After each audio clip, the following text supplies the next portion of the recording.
President Biden's speech last night was both a State of the Union address and a campaign speech. He made the case that he deserves a second term, and he's up to the job at 81. Republicans were not impressed. They blamed the president for the border crisis and much more. CBN Capitol Hill correspondent Matt Galka brings us the story from Washington. President Biden tried to strike an optimistic tone and perhaps kickstart a re-election campaign in a fiery State of the Union address in the face of multiple problems facing the country. We can proudly say the state of our union is strong and getting stronger. The president tried to change the narrative surrounding his administration. He cracked jokes about his age as questions over his mental abilities have recently been raised. If I were smart, I'd go home now. Biden also tried to tackle some of the toughest challenges facing his term, 2024 re-election campaign, and the country. He focused on a commitment to fix the southern border while touting a bipartisan border bill that never made it to his desk. In November, my team began serious negotiation with a bipartisan group of senators. The result was a bipartisan bill with the toughest set of border security reforms we've ever seen. Oh, you don't think so? Oh, you don't like that bill, huh? That conservatives got together and said it was a good bill? I'll be darned. That's amazing. The lead Republican on that bill, Oklahoma Senator James Lankford, looked on as Biden listed what the legislation would have accomplished. That bipartisan bill would hire 1,500 more security agents and officers, 100 more immigration judges to help tackle the backload of 2 million cases, 4,300 more asylum officers, and new policies so they can resolve cases in 6 months instead of 6 years now. Biden faced challenges by some Republican members over the death of Laken Riley, asking him to, quote, say her name, the young nursing student murdered while out on a jog, allegedly by an illegal immigrant. Lincoln Riley, an innocent young woman who was killed by an illegal. That's right. But how many of the thousands of people being killed by illegals? To her parents, I say, my heart goes out to you, having lost children myself. I understand. To Republicans, the president's address fell woefully short. I don't think it was actually a State of the Union speech at all. It was a campaign speech, and that was evident by some of the things that he talked about. He was retrospective in discussing, insulin prices. That was addressed last Congress. ACA, nobody's talking about the ACA right now. Well, he's lying to the American people. He caused the border invasion. The official Republican response came from Alabama Senator Katie Britt. The American dream has turned into a nightmare. Seated at her family's kitchen table, Britt laid the country's border problems squarely at Biden's feet. We know that President Biden didn't just create this border crisis. He invited it. Biden frequently mentioned his predecessor without calling Donald Trump by name, while talking about other likely campaign issues, including defending democracy and the debate over abortion. My predecessor came to office determined to see Roe v. Wade overturned. He's the reason it was overturned, and he brags about it. Those bragging about overturning Roe v. Wade have no clue about the power of women. The president also announced he'd direct the military to establish a port for Gaza humanitarian aid. Biden tried to reaffirm support for Israel eliminating Hamas while also supporting innocent civilians before saying a two-state solution in the region was a path to peace. To the leadership of Israel, I say this: humanitarian assistance cannot be a secondary consideration or a bargaining chip. Protecting and saving innocent lives has to be a priority. As we look to the future, the only real solution to the situation is a two-state solution over time.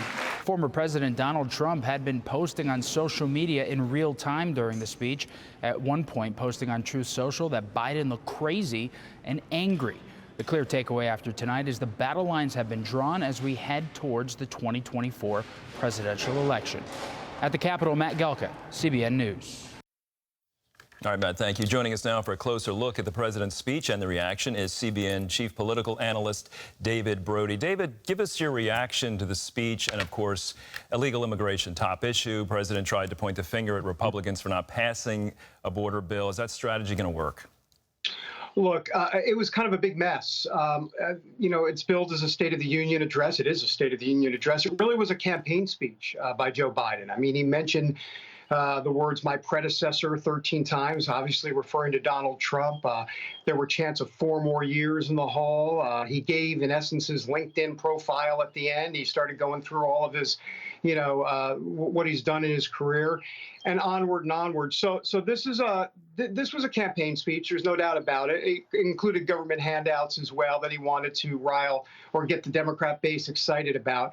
As for immigration, look, the big problem for Biden last night, he created a big mess when he finally said her name, Laken Riley. The problem is he didn't say Laken Riley. He said Lincoln Riley. And so that is a trifecta of problems. One, with Republicans, obviously, they're going to use that to their advantage to say, you see, he has no clue. Independents, he's cratering with independents on immigration. So that's going to be a problem when you mispronounce Laken Riley's name. And then even with Democrats, he went ahead and called the person that allegedly killed Laken Riley, he called him an illegal. And Democrats are upset at the language that he used, saying illegal. Please, we should call that person an undocumented immigrant or migrant, excuse me. So, look, he's getting it from all sides. It was really kind of cringeworthy to kind of see all of that play out for him last night. Yeah, Nancy Pelosi tried to defend him using the term illegal on CNN last night. She looked very uncomfortable. Biden team wanted this speech to be a reset. Can he really change perceptions in one speech after 3 years in office? Look, Andrew, the cake is baked. I mean, now you have to go out and sell the cake. The problem is the cake seems a bit flat and there's not the best icing on top. It is a challenge. Look, if you look at Joe Biden's approval ratings, forget Republicans, forget overall adults, just look at Democrats. His approval rating with Democrats has gone down from 98% when he started 3 years ago to 82%. He's down 16% among Democrats. He's down almost 30% among independents. So he has a major problem on his hand. People know exactly where he's coming from. He didn't do anything last night to change the perception. Did he have more energy? Yeah, he had more energy. But at the same time, I'm not quite sure that really gets him too far because his numbers are so underwater. He took on Trump without naming him. He mentioned his predecessor, a dozen plus times. What do you think of that? Well, look, I think it goes to exactly pretty much what I said at the top, that it was a campaign speech. I think the larger macro issue here, Andrew, it's just sad. And I'm not talking about Joe Biden specifically. I'm talking about using the State of the Union as a campaign speech, because that's what it was. I mean, even CNN and other commentators were pointing out that it's extremely rare to ever invoke the name of your, or in essence, invoke the name of your challenger in a presidential election during a State of the Union. And that's exactly what he did. And he didn't do it once, he did it 13 times. So, that doesn't help him at all. It really doesn't. And I know that the Democrats feel that the only way that Biden can win the White House again is that he has to be as anti-Trump as possible. I guess that's the shot in the dark, if you will. But I'm not quite sure it's a winning strategy at the end of the day. David, obviously this speech appealed to the base. Do you think it won any Nikki Haley voters over in the process? Possibly. I think it's important to understand that we keep hearing about the Nikki Haley portion of the party, and we also hear this 40%. She got about 40% of the vote. That's misleading, just to correct everybody on that. That's 40%, but that includes independents and Democrats, and most of Nikki Haley's voters were independents and Democrats. So if you boil it down, you're looking at about 12 to 18%, somewhere in there, roughly, of Republicans that voted for Nikki Haley. That's much smaller than 40%. And the pollsters that I'm talking to, Andrew, say most of them, they'll hold their nose, but eventually they'll come home and be with Trump at the end of the day. Even pollsters, liberal pollsters like 538, that's a pretty more of a liberal kind of mainstream media type polling organization. They even say that most of these folks will come home for Trump when election 2024 rolls around. Let's talk about the Supreme Court. Matt's report had the quote about the Supreme Court's decision overturning Roe v. Wade. The justices were about to realize how much political power women have. What do you think the president's strategy was in calling out the justices? Well, here's the problem, Andrew. It wasn't a strategy. I mean, if you look at the text, and I looked at the text of what he was supposed to say, he didn't say the prepared remarks. That was all ad-libbed.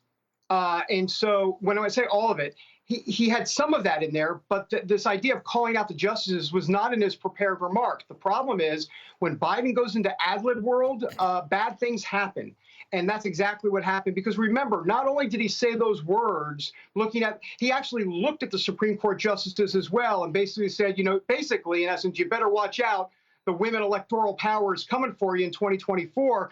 I mean, it was just, that is a major storyline. There are now headlines basically saying that Joe Biden threatened the Supreme Court. Look, I think bottom line is that's going to get a lot more traction in the coming days. He might have been ad-libbing, but that was one of the worst ad-libs in modern history. Last question. GOP rising star Senator Katie Britt did the response. Nobody ever wants that job. There's some criticism about it being too overcoached and dramatic. What are your thoughts? Yeah, I think it was overcoached and dramatic. It was a bit plastic. And the problem there is that the substance, while it might have been solid, a lot of people look at style over substance, as we've been talking about. And so you drown out the message of what you're trying to get across. She was trying to get across a suburban housewife, mom kind of vibe. And even though she is that, the style detracted from it. You really couldn't kind of get past some of that because it was tough to watch. It didn't seem right. She was also at the kitchen table by herself, and I know what they're trying to do. The kitchen table. I get the optics. The problem is, it's kind of weird to just be at a kitchen table all by yourself. Who sits at the kitchen table by themselves? Well, I guess people sit at the kitchen table by themselves. Anyhow, the point is, I sit actually there a lot, especially with dessert. But the point is, it was kind of rough. I think just stylistically overall. All right, David, thank you so much for your insights. Really appreciate it.